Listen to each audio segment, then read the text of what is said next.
بسم اللہ الرحمن الرحیم۔ روایات میں آتا ہے کہ حضرت علی رضی اللہ تعالیٰ عنہ حضرت سیدہ فاطمہ رضی اللہ تعالیٰ عنہ کے وصال کے روز جب گھر تشریف لائے تو حضرت سیدہ فاطمہ الزہرا رضی اللہ تعالیٰ عنہ نے بیماری اور کمزوری کے باوجود آٹا گوندا اور اپنے ہاتھ سے روٹیاں پکائیں۔ پھر حضرت سیدنا علی المرتضیٰ رضی اللہ تعالیٰ عنہ اور بچوں کے کپڑے دھوئے۔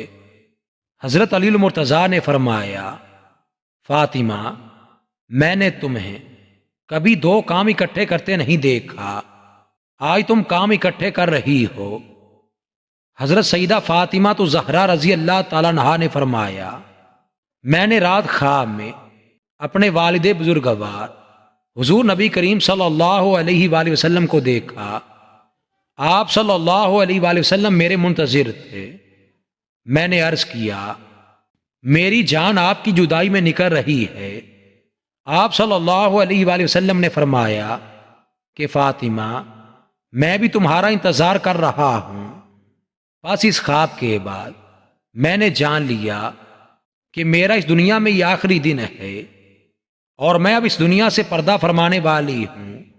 میں نے یہ روٹیاں اس لیے پکائی ہیں کہ کل جب آپ میرے غم میں مبتلا ہوں تو میرے بچے بھوکے نہ رہیں، اور کپڑے اس لیے دھو دیے ہیں کہ میرے بعد جانے کون کپڑے دھوئے۔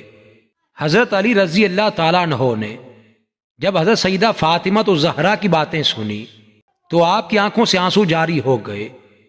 حضور نبی کریم صلی اللہ علیہ وآلہ وسلم کی جدائی اور اب حضور نبی کریم کی لاڈلی صاحبزادی کی جدائی آپ کے لیے ایک بڑا صدمہ تھا۔